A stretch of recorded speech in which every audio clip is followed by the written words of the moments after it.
Last year, we witnessed the largest single-year increase in carbon pollution that causes climate change, the largest single increase in 20 years. So it is about time that world leaders come to the United Nations to recognize this threat in the way that it requires and demands.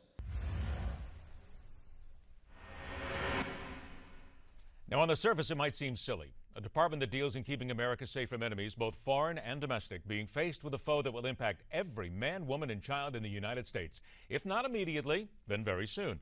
And she would seem to be rather benign and harmless. The reality is very different to some. Welcome to MidPoint, the former Deputy Staff Secretary to President Bill Clinton and a Democratic strategist, David Goodfriend, and former CIA covert officer, former advisor to the House Homeland Security Committee, advisor on counterintelligence, current partner with the Enright Group, Joshua Katz. Gentlemen, thanks so much for joining us here today. Thanks for having us. David, I'll begin with you. The lady I speak about is Mother Nature. To hear even the words put together that Homeland Security now has to go into battle against Mother Nature doesn't seem right. But again, when we think about it, though, you think about rising oceans and the other things that are involved here. This does indeed seem to impact everybody and impact national security, correct?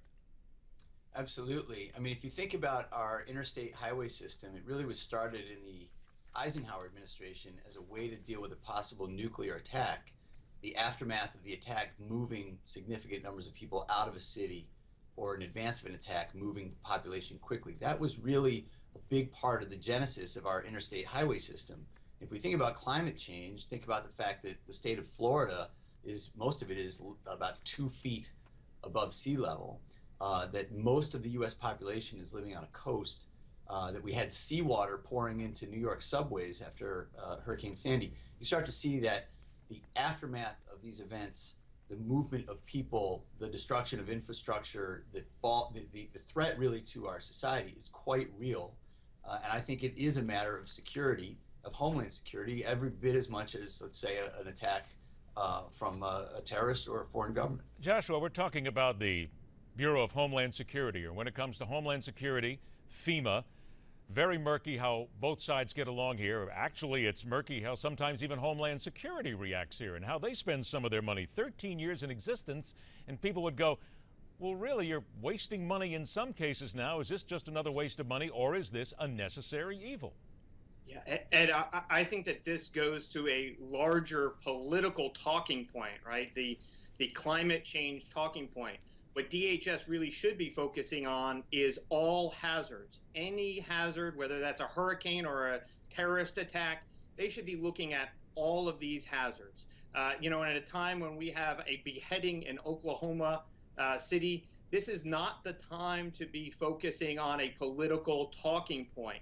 And I think that if they're going to go back and be a tool for the White House to be their political puppet here, Congress really needs to go in and assess whether they're using their money correctly, whether they're applying the funds correctly, because they have 40 senior positions at DHS, which are vacant. Why not focus there? David, you got to make a good point there. I mean, there's so much money that's been wasted in Homeland Security right now, and certainly you'd have to agree that this seems to many to be just another political bouncing point here. John Kerry speaks about it, the president speaks about it. It seems to be politically motivated more than security motivated. Well, I want to address this notion of the Department of Homeland Security. I think it is an incredibly huge, sprawling agency. But is it too sprawling? That's the point here, I guess. Yeah, I mean, I certainly, look, I'm the Democrat on this panel, right? I'd be the first to say there are parts of it that are too sprawling, absolutely. But remember why we created the Department of Homeland Security. The Bush administration, in the wake of the 9/11 attacks, found that there was a lack of communication and coordination between various emergency response agencies and wanted to put them all under one cabinet-level agency. Now, in my view, when my boss was president, Bill Clinton, FEMA, the Federal Emergency Management Administration, was elevated to cabinet-level status with a direct report to the president, and they turned around, James Lee Witt turned around the time to 24 hours that it took for that agency to get into action. The small, nimble, direct report to the president model worked very well in the case of FEMA. Here, I think that the attempt was to try to establish that for a much bigger agency, and I think it's had mixed results. But let's get to the core point. Okay, which is, 30 seconds. Go ahead. Does climate change count as a threat to the homeland security? Absolutely, it does. And Ed, it doesn't, because what we're talking about here, the real issue are weather events. So we're not talking about climate change, which is a political point, and it's a point for academics and scientists to debate.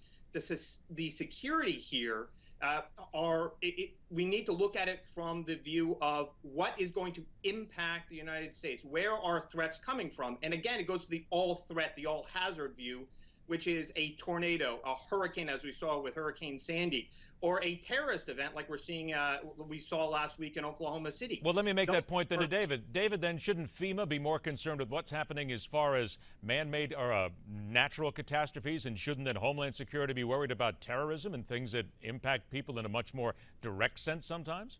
Well, here we arrive at really the central issue of debate. I wish it weren't a debate because I think it's self-evident from the data, but there are some who believe that climate change is purely a natural phenomenon, and others who believe that it's exacerbated by human activity. I'm one of the latter.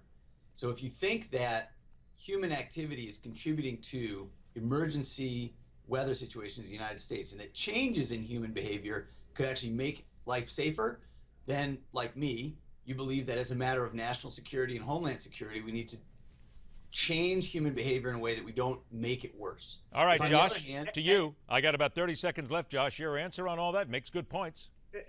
Ed, I think your point was spot on here. Weather events and the planning of our response to those events needs to come out of FEMA. It should not be coming out of DHS headquarters. DHS headquarters needs to be focusing more on the terrorism, the counterterrorism threat, like it was designed to do.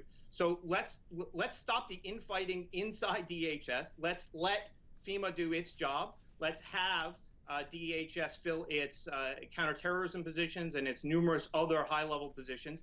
And let's get to the task of, I think we can all agree, of defending and protecting Americans. All right, that's going to have to be the last word on this. We are all out of time, gentlemen. We're going to be back and doing this again, I guarantee you. David Goodfriend, Joshua Katz, thanks a lot for your time, gentlemen.